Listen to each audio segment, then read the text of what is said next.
Time now for the nationally syndicated radio show, The World of Laurie Zoock. And now, here she is, the smart, the sexy, the savvy, divine Miss C. And welcome to my world, the world of Laurie Zoock. Most of you know that I'm an animal advocate, and I like to do an animal segment, something that lets you as a listener know what's actually going on in the world when it comes to animal advocacy. And I want to talk today about police harassment against a citizen and a homeowner, and she actually fights back in federal court herself, and her name is Shar Schwindt, and I want to thank you, Shar, for joining me on the show today. Thank you. Okay, and now you claimed that the sheriff's department stole animals out of your backyard for no reason, shot and choked many to death, broke into your house without a warrant, stole animals, and they've been harassing you for years. You also stated that they starved your animals while they were in their possession, so it looked in court like you starved them. Now, I know you want a case in court, but they've come back. There was a situation where your house was set on fire. So you're currently in federal court, and the attorneys have stated it's a RICO, a racketeering violation. So let's talk a little bit about the background. You know, kind of fill us in, or give me a summary of, you know, what's been going on. Well, it's been going on since probably 1990 or so, you know, but it's gotten really bad since a developer moved behind me that got 80 acres, and he wanted to build a development, so they decided that they would constantly attack me and harass me to try to get me to run off my land and get it so he could get the easement that's on my property to his. So they came in December. It started in 2005 and gave me a bunch of tickets for unvaccinated but wolf hybrids, and the county ordinance book does not get vaccinations, and they weren't due till January 1st, 2006, so that was all a void that they did to me. And then in January, the final judgment papers were changed to 30 days to get their tags and 60 days, and the county attorney changed that. And then after that, March 9th, 2006, they came in and took 13 healthy puppies and lied about their conditions and used a fake vet report and suppressed my evidence in court so that way, you know, there wasn't anything in the file, and brought false evidence of somebody else's animals and somebody else's horse.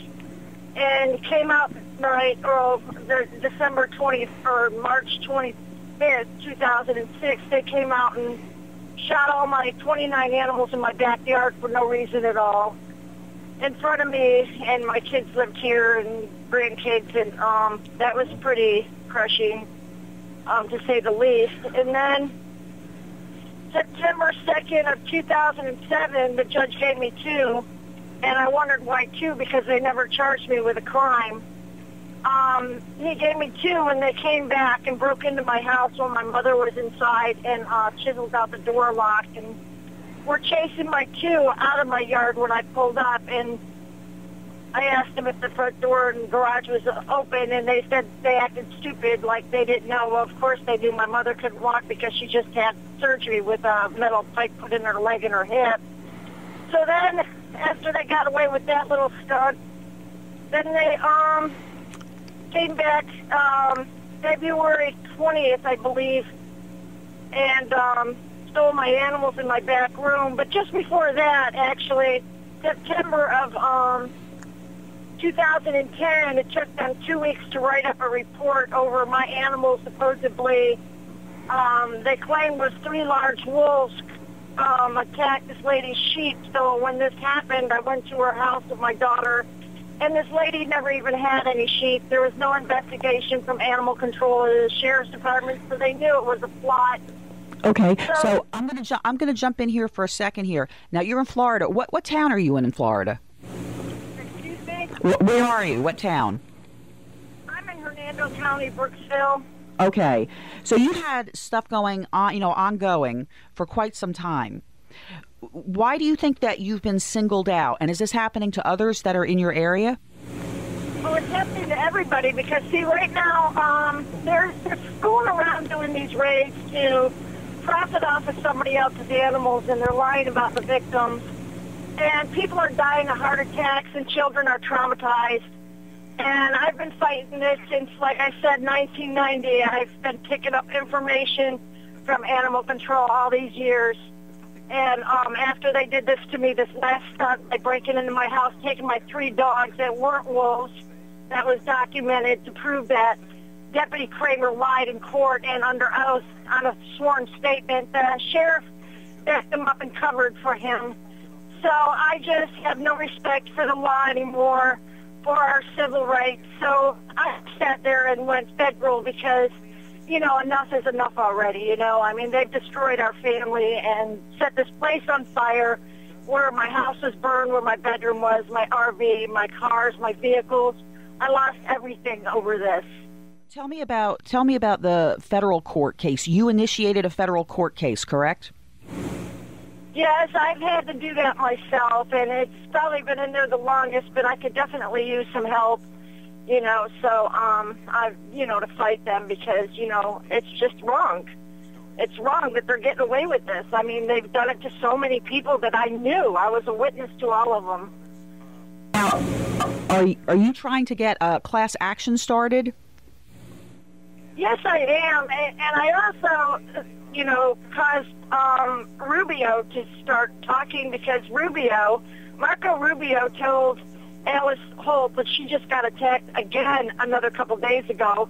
They're not using search warrants or inspection warrants that have to be signed by you in order to let them in. So you don't let them in if they don't have a search warrant. But I had explained everything to him that he promises everybody that you know, he's going to get in touch with all of us to find out the corruption in the sheriff's department, but he hasn't done anything, so I'm pretty upset over, you know, him just saying lies to people just to, you know, try to get them vote, you know, so. Okay, so you've spoken to a number of legislatures. I'm sure you've done a lot of complaints, you know, trying to get somebody to help you, correct? Yeah, I've gone to every channel you could go to. I mean, I've gone to the state of Florida, and they ignore you, you know. I've gone to Internal Affairs. I've gone to SCLE.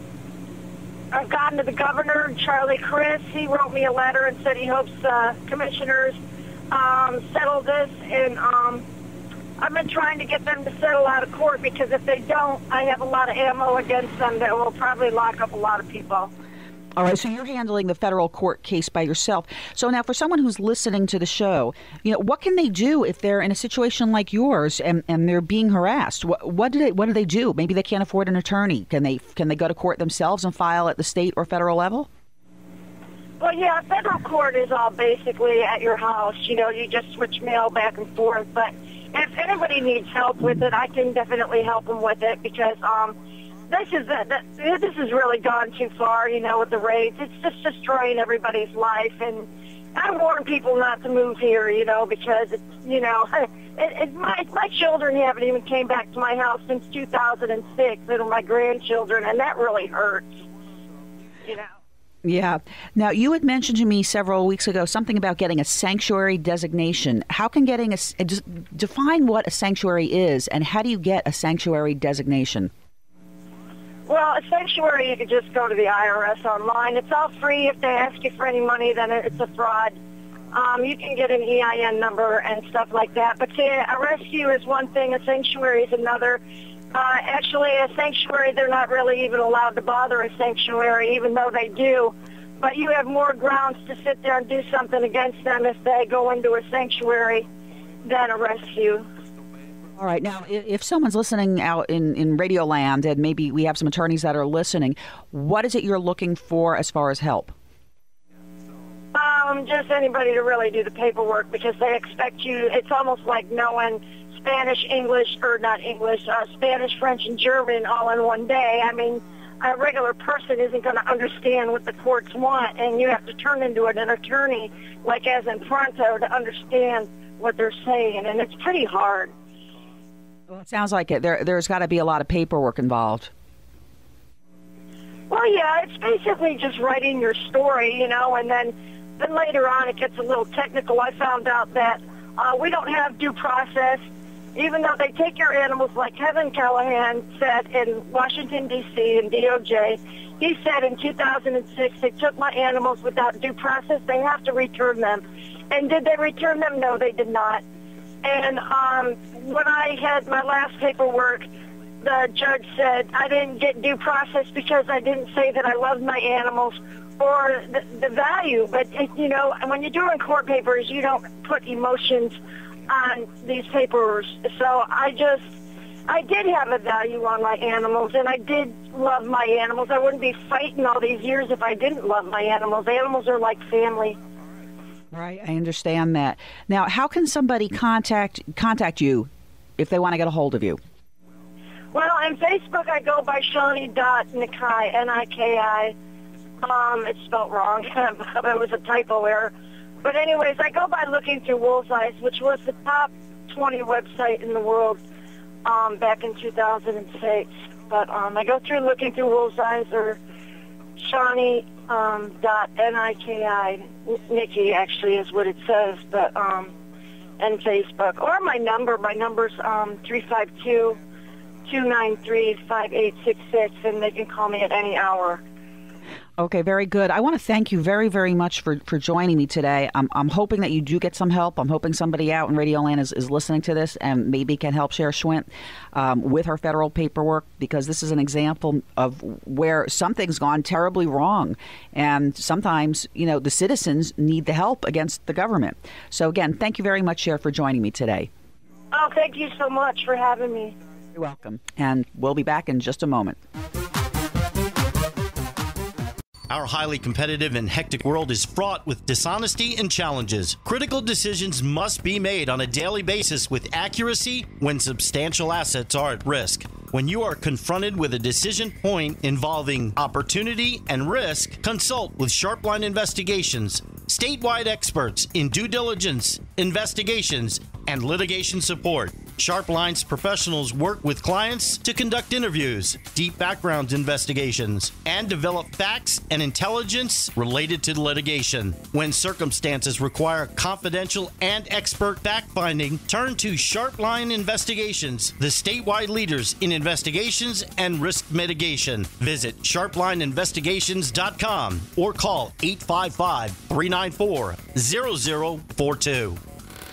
Are you looking for an affordable way to advertise to thousands of consumers nationally? If you own a business and didn't think you could afford radio advertising, you need to call me, Laurie Zoock, host of the nationally syndicated radio show, The World of Laurie Zoock. My show reaches thousands of people on 29 AM and FM stations nationwide, as well as through the internet. Additionally, your commercials will also be heard on my podcasts and throughout social media sites. Don't wait another minute. Call me at 813-777-4908, 813-777-4908, and let me bring your message to the nation and help you gain more exposure.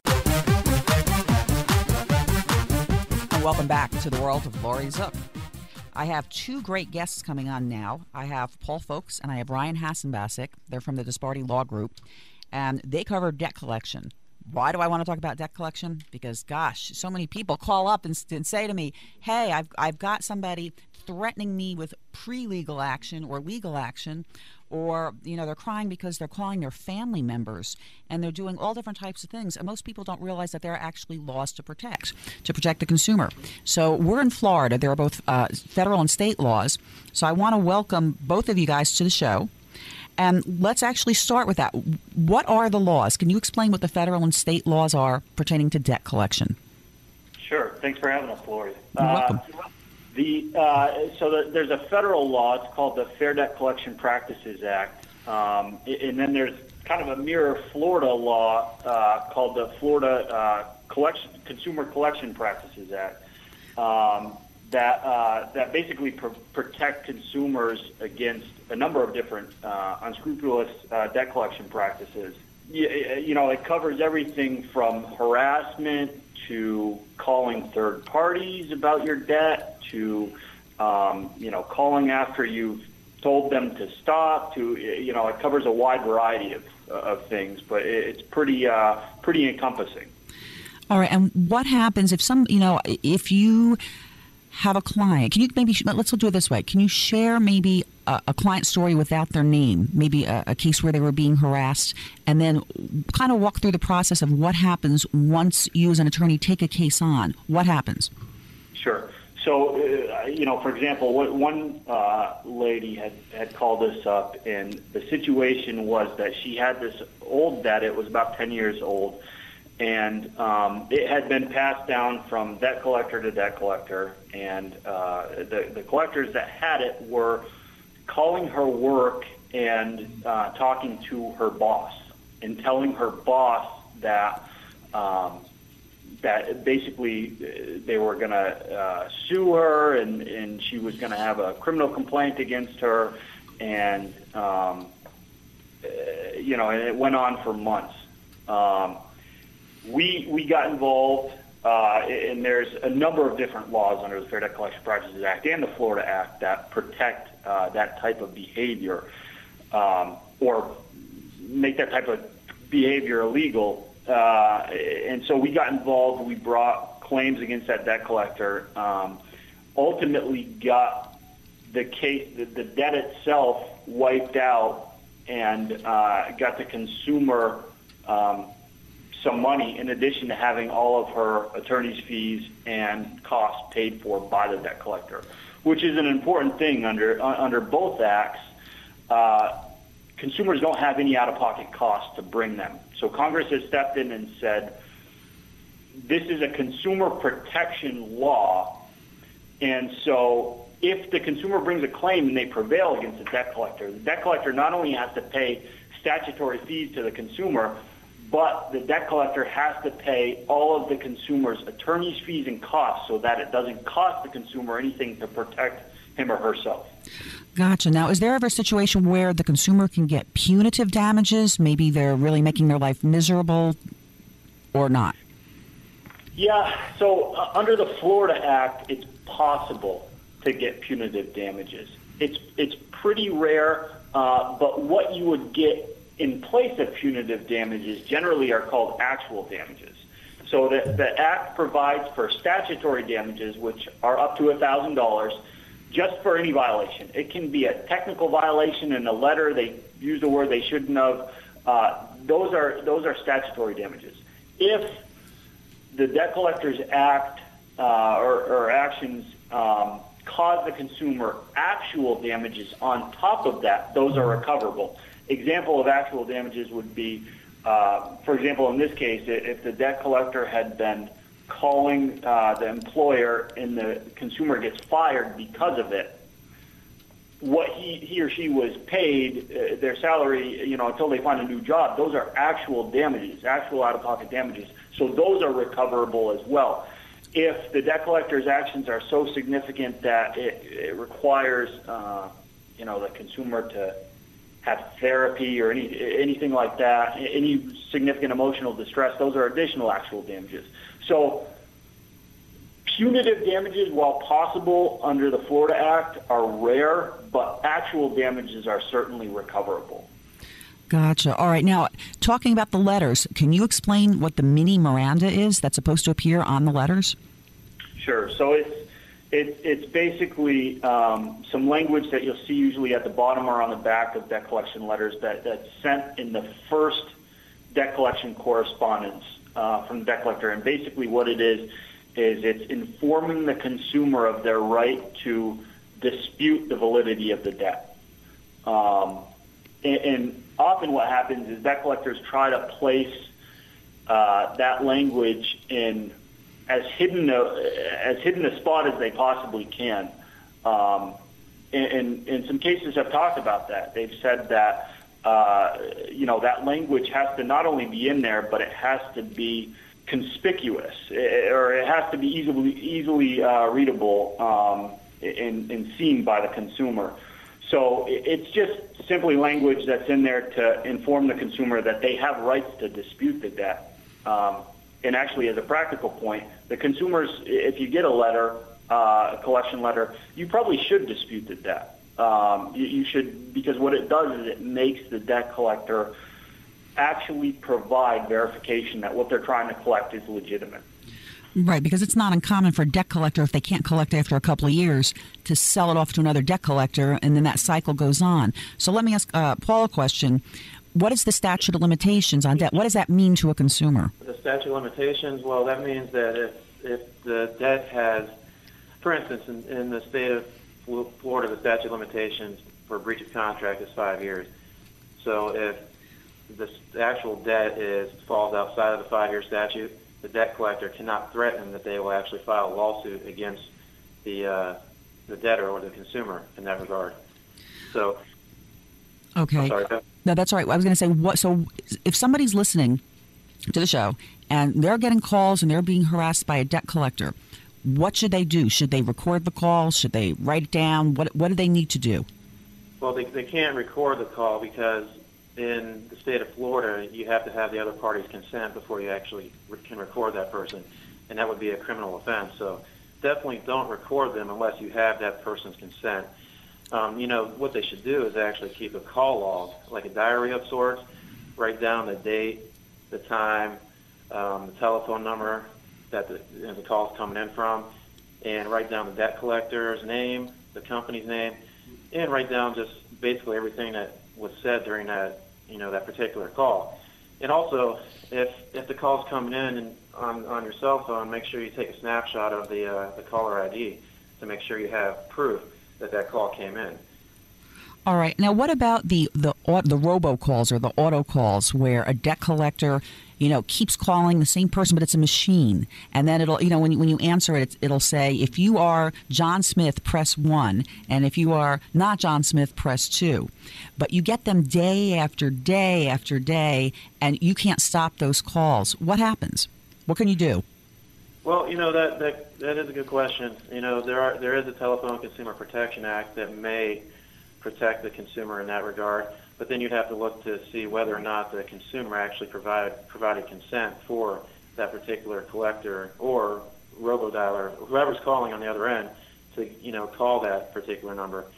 With respect to the debt collection statutes, if that is a continual problem, I mean, you can bring a claim based on harassment for the frequency of the calls. But what I would suggest is actually calling the collector and saying, hey, stop these calls from coming in. It's inconvenient and it's harassing to me. And if they keep calling, actually keep that call log, like I said, and write down and make sure you have proof of the calls coming in. Gotcha. Okay. And now give me an example of what a debt collector is allowed to do. For example, I know a debt collector can call 7 days a week from 8 a.m. to 9 p.m. I believe that's correct. So if it's a legitimate debt collector, what are their rules?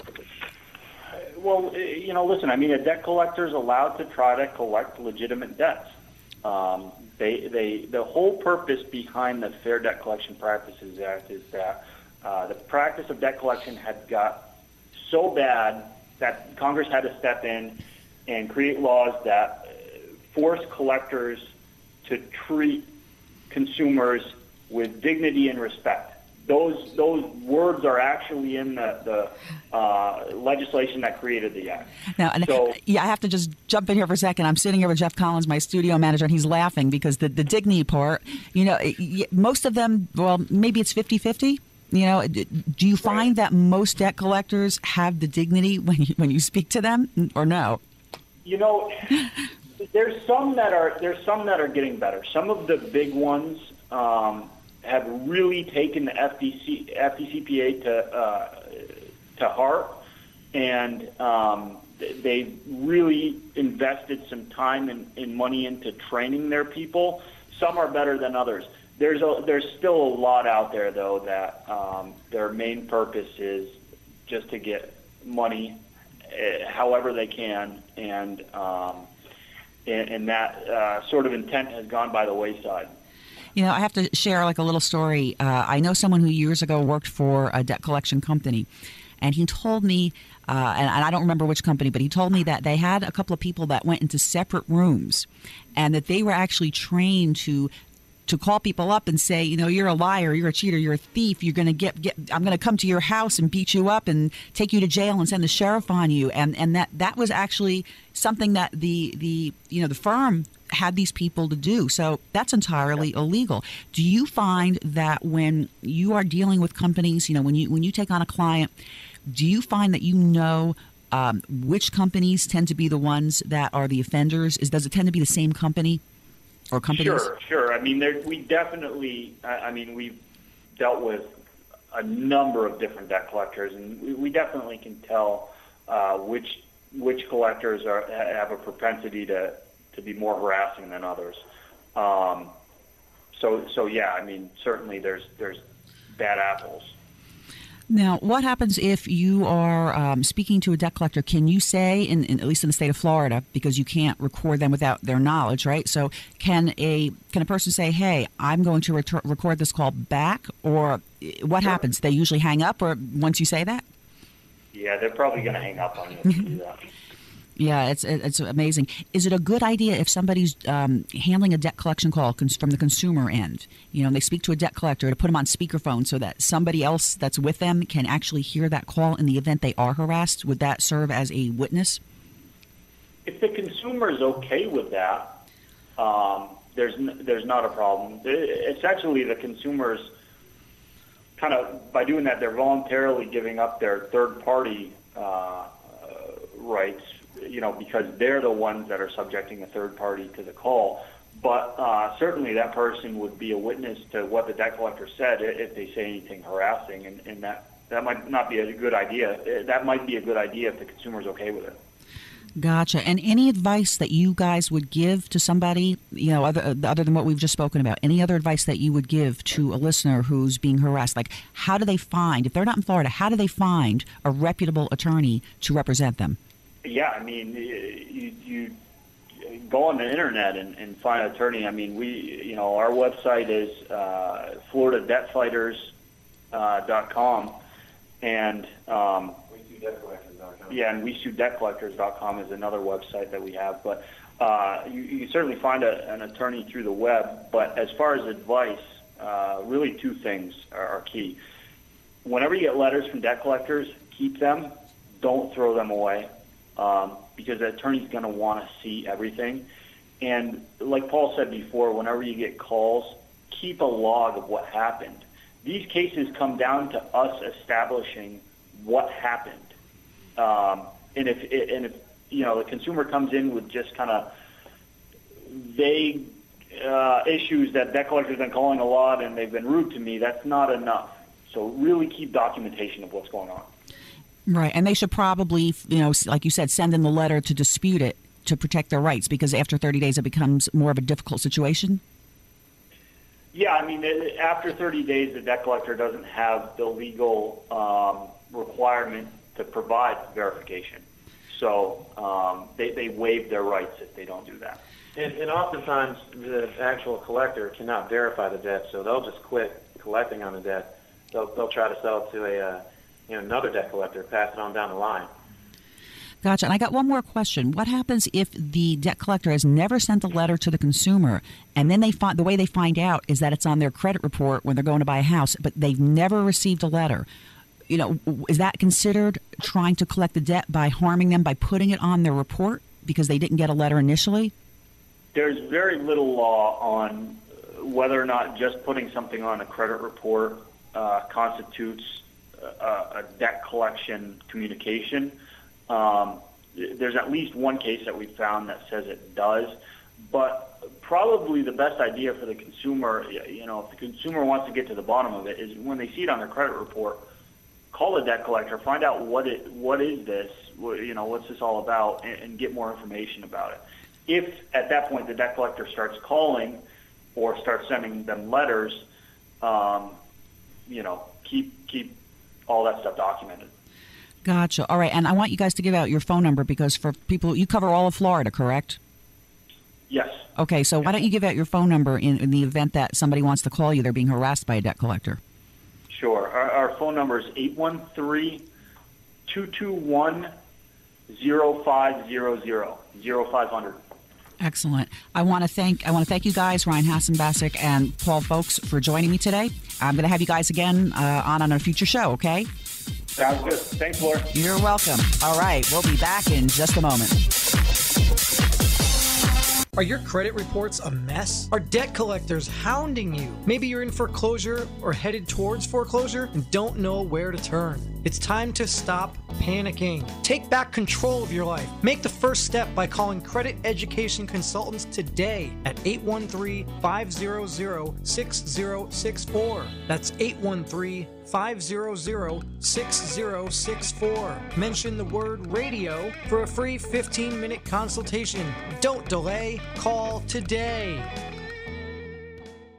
Our highly competitive and hectic world is fraught with dishonesty and challenges. Critical decisions must be made on a daily basis with accuracy when substantial assets are at risk. When you are confronted with a decision point involving opportunity and risk, consult with Sharpline Investigations, statewide experts in due diligence, investigations, and litigation support. Sharpline's professionals work with clients to conduct interviews, deep background investigations, and develop facts and intelligence related to litigation. When circumstances require confidential and expert fact-finding, turn to Sharpline Investigations, the statewide leaders in investigations and risk mitigation. Visit sharplineinvestigations.com or call 855-394-0042.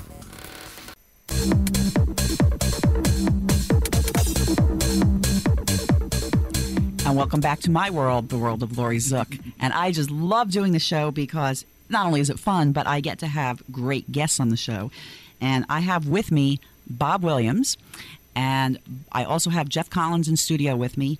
And I want to talk about the hottest topic right now in politics, of course, is Donald Trump. So let's go with you, Bob, first. What do you think about Donald Trump? Personally, I don't see where people can go wrong with Donald because of the fact, number one, he is a businessman. He's not a lifetime politician like so many on Capitol Hill are. And he tells the American people exactly the way it really is in the real world. And that is why he is gathering such a powerful following. He has disrupted the GOP, and basically they are petrified of him. But the American people should not be. All right, and Jeff, what do you think? Okay, I agree. Yes, he's shaken up the status quo. He's definitely affecting both the left and the right. The fact that he's not seasoned is good because he's not been jaded by the political machine.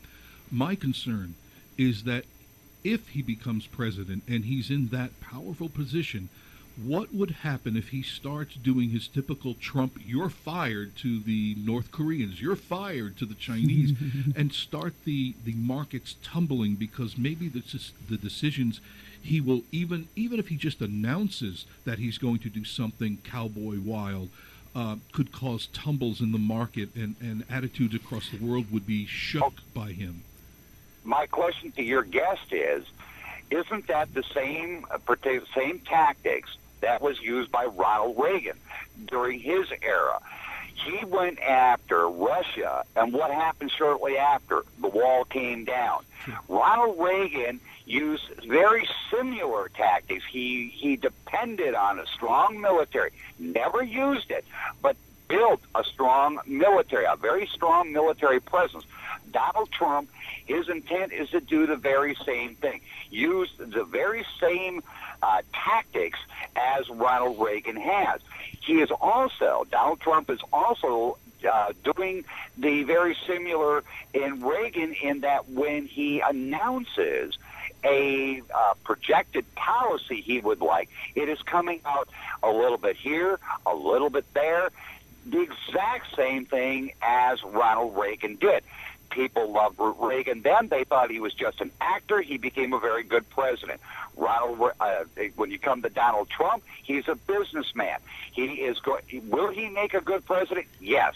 Will he stand up for that 3 o'clock in the morning phone call? Yes.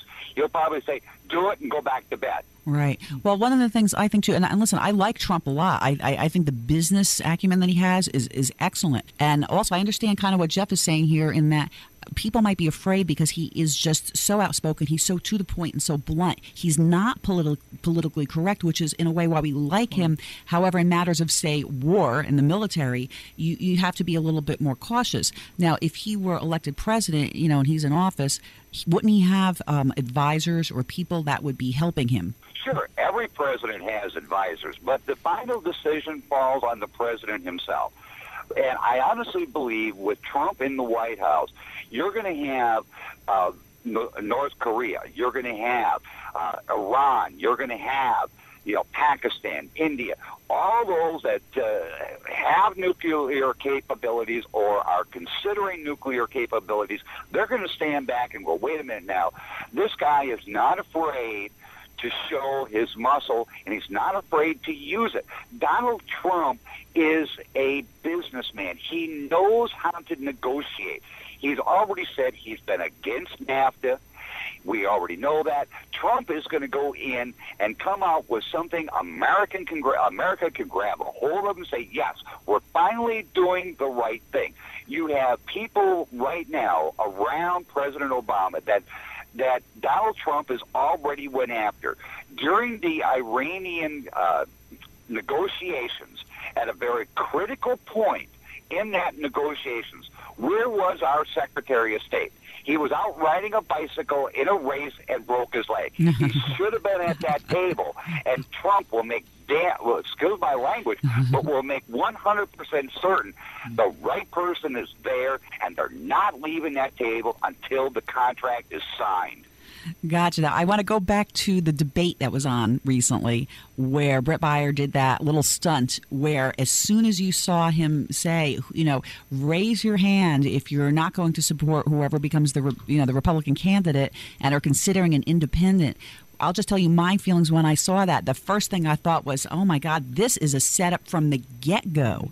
What did you think about that? Unfortunately, I have to admit I did not watch the debate. I caught sound bites of it. I've seen a little bit about it. But to me, that was way too many possible candidates to be up there at one given time. What I want to see is when the field narrows, when Trump is up against 2 or 3 other candidates, then the hardcore issues are coming out. When you have so many people up there, like it was at that first debate, you're not going to really get a feel for the candidate. Narrow the field down, then have a debate, then you'll see who comes out shining. Yeah, I think that's a good idea. I mean, I'm sure you know about what happened with Megyn Kelly from Fox News. The way that she went in was for the kill. I mean, I'm sitting there watching this, and I know you said you didn't see it, but you've heard some of it. But the first thing I thought of was this whole thing was meant to drive publicity for Fox News. Fox News claims that they are fair and unbiased, and I'm watching this going, this is worse than reality TV, so how dare they even say anything to Donald? I mean, when he did The Apprentice, that was in the capacity of him working a reality show. That was that segment of his life. What you saw in the reality show is different as he is in business. That's a different part of his persona as he would be as president. So let me hear from Jeff. What do you think? Clearly, the debates was a show.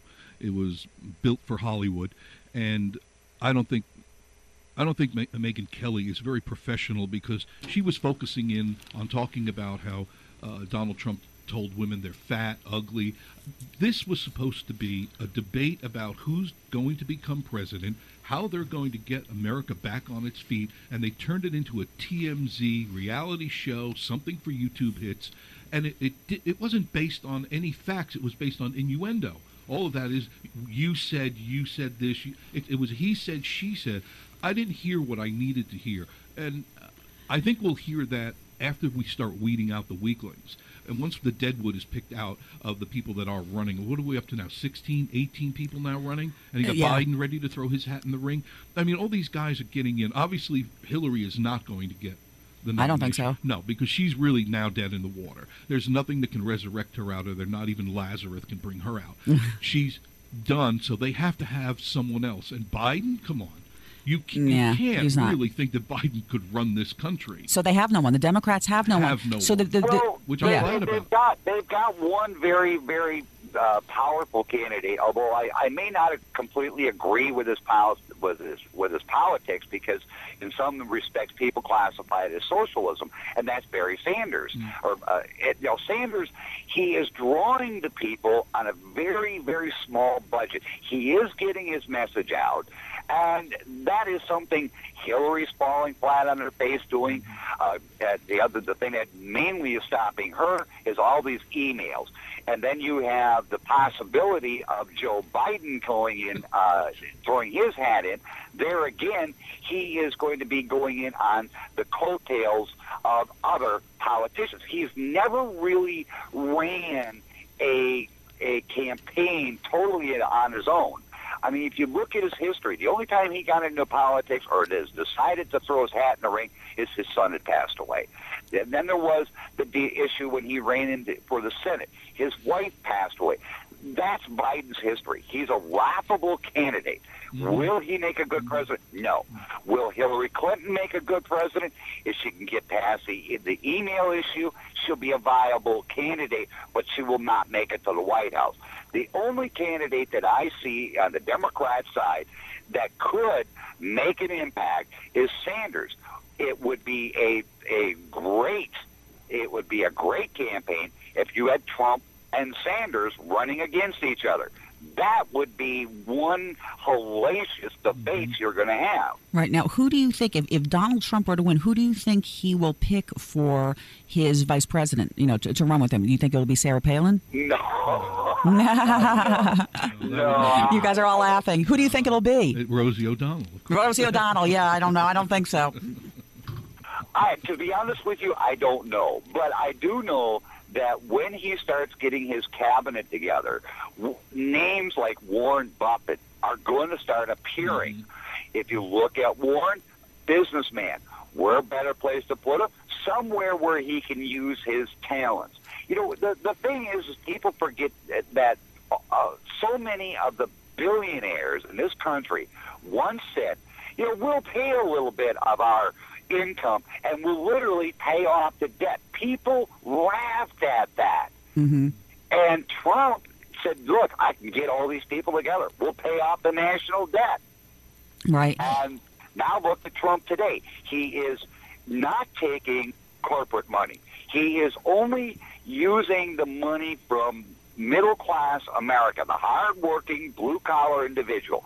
That is who he is going to fight for in the White House. He is not going to be held accountable to the PACs, to large corporations, to all that. He is going to hold himself accountable to the American people. I have yet to see any other candidate, Jeb Bush, Rubio, Perry, Walker, any of them saying, I'm not going to take that big money. I want to answer to America, not the big corporations. Look into their finances. Who are you going to see? You're going to see corporate America. Right. Let me. Go ahead. Go. Bob, Trump's stance on the immigration system, a slippery slope at best. How does he plan? Because he's touting the 14th Amendment. How is he going to implement this, get the illegals out, when a lot of them have children here, born here in the soil? This is where I have raised a controversy of my own. And I'm not going to say I haven't. I have had a lot of people that say, Bob, you're insane by saying this. What Donald Trump is trying to do is, number one, he's going to close the border. He's going to get that wall built one way or the other. Then those that legally come through, either by visa or going through naturalization, if they have a child here in the United States, yes, they should be able to claim 14th Amendment. My issue has always been, if you come into this country illegally, and I mean illegally, you're undocumented, you have no legitimate Social Security card, you come into this country illegally, you have a child here in the country, well, guess what? In my judgment and in my opinion, that child should not be able to claim birthright. Pack the parents up, pack the kid up, ship them back, say, okay, now come back through legally, we'll talk about it. Not before. Now, that's not the way it's going to happen because people are going to claim 14th Amendment. But if you enter this country illegally, in my opinion, as well as thousands of other Americans. You should not be able to throw the 14th Amendment up. You came here illegally, go back. Right, you violated the law, and if you violate the law and you do something, yes, I totally agree with you. There's so much on Trump, and I'm going to have you back on, but I want you to stay on. We're going to go to a quick commercial break, and then we're going to talk about It's All Country. Stay with us. Our highly competitive and hectic world is fraught with dishonesty and challenges. Critical decisions must be made on a daily basis with accuracy when substantial assets are at risk. When you are confronted with a decision point involving opportunity and risk, consult with Sharpline Investigations, statewide experts in due diligence, investigations, and litigation support. Sharpline's professionals work with clients to conduct interviews, deep background investigations, and develop facts and intelligence related to litigation. When circumstances require confidential and expert fact-finding, turn to Sharpline Investigations, the statewide leaders in investigations and risk mitigation. Visit sharplineinvestigations.com or call 855-394-0042.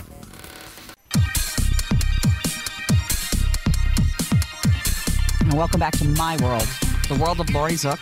And I've got Bob Williams and Jeff Collins in studio with me today. Bob, I want to talk about your new show. You have It's All Country Radio. So why don't you tell us about it? Well, It's All Country is a 1-hour weekly program where we highlight, I don't want to say highlight, we are solely divested into the independent country music artists. Now, I've been in radio since way back in 1978, and I've been told, Bob, you've got an ear for music. You know what's going to be good. You know, many of the artists that are going to hit the charts, and so It's All Country carries on my history of listening to great music and of all the songs I get, and I get anywhere from 40 to 50 songs per day. Only a handful of those from around the world are heard on that program. And I got to say, it feels good to be returning to my roots. Now, you love country music yourself, obviously, because you're where? You're in Oklahoma, right? Yes, I am in Oklahoma. I mean, when I first got into broadcasting, I was rock and roll, and I'm not going to deny that. But I like music of all genres. And when I hear something that I really like, and I like the artist, I like the sound, I'm going to do everything I can to promote the artist, especially in my show. I've had artists on from the Czech Republic, the Russian Federation. I have one coming up this week from Malaysia. I've had them from Japan. And these are all great artists, all independent, who very rarely are heard. Right. Now, what's interesting to me is that country music is really an American style, yet you're getting people who do country music that are overseas. Right. Everyone brings back their roots to Nashville. This is where they heard it first. Some, either Johnny Cash or Waylon Jennings or, Willie Nelson or even Porter Wagner. These other artists heard the music, they liked it, and they took it. Country music is global, and that's basically what my program does. It shows that even though its roots are in Nashville, it has a worldwide appeal. Well, tell me about some of the artists that you've had on your show. Well, Jimmy Parker is a very good friend of mine. He is in Nashville. He just came out with a very new song, which I aired last week. And he is the type that has taken country music back to its roots. And then we have people like Born and Bred. They're in Australia. They're a group. That's Paul Coleyvan and Glenda. They have, granted, a little bit of an Australian twist to it, but you can tell the roots of country music that originated in Nashville is definitely ingrained in their music. The same with Ben Gunn out of Australia. We've had several from Ireland. In fact, Ray Montana is another one. Very powerful, deep, superb voice, but he's not here in the United States. He's across the pond. He's over in Ireland. So we have many artists who have this superb music that you won't hear here in the States on mainstream radio. Another group I can think of right off the top of my head is a group called Texarkana, and they're in Italy as we aired them this week. Great music, but you won't hear here in the States. And so we bring it back, all of that, to the show. And right now we're heard on over 200 commercial radio stations across the world. And we're probably on about 30 to 35 internet stations as well. So we are growing very rapidly with It's All Country, and I have to thank the artists and our listeners for making it happen. Now, how do you find these people, or they're finding you through the radio show? They're finding me. It's real simple. If someone wants to submit a song for consideration, all they have to do is drop me a couple of MP3s to my email. That's DJ_KKRP@yahoo.com. And I personally listen to every single song that comes in. I want to remind everybody, I don't go through a program director on it. I don't go through anybody else. I listen to every single song that's submitted. And like I said, there's only a handful that ever make it to the show. Right. I've had some artists on my show, and it's the same kind of thing. You're looking for a certain quality. You're looking for the professionalism, but you're looking for excellent quality of music and something that actually says something and hopefully is a bit different from what everybody else does. Because being a musician myself, you have to develop your own style. You have to have your own style that makes that differentiates you.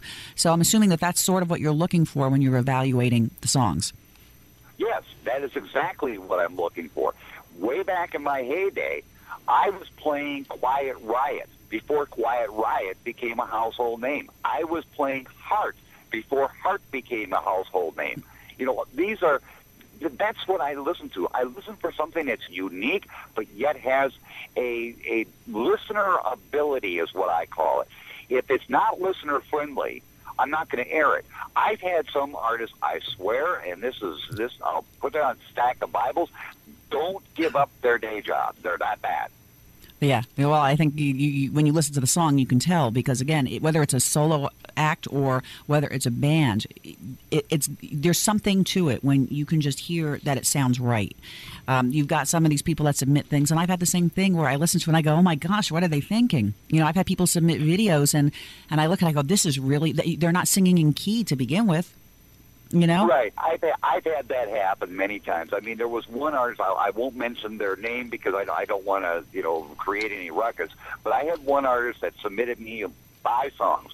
Well, the beat was there, the music was there, but the vocals, definitely need to go back to school. Yeah, yeah. What do you like most about doing this? Because when you talk about it, you just light up on air. Oh, it's just the fact that it's returning back to my roots. I started out with music, and this is bringing me back to where I started back in 1978. I love what I do. I love meeting the artists. Talking to many of them on the phone, I become friends with a lot of the artists that I air. It's just the fact that I'm able to bring music that people rarely, if ever, are going to hear, and I get to bring it to a show where everybody can hear it. And I think that's the uniqueness of my program over so many others, is that I don't just focus on one area or one country. I bring the entire world into the program.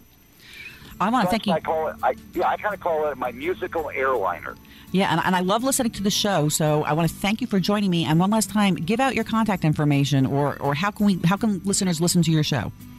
Well, the easiest way to listen is go to itsallcountry.com. Email me at DJ_KKRP@yahoo.com. And again, Laurie, thanks for having me. You're very welcome, Bob. We'll talk again soon. And thanks for joining me on The World of Laurie Zoock. See you next week.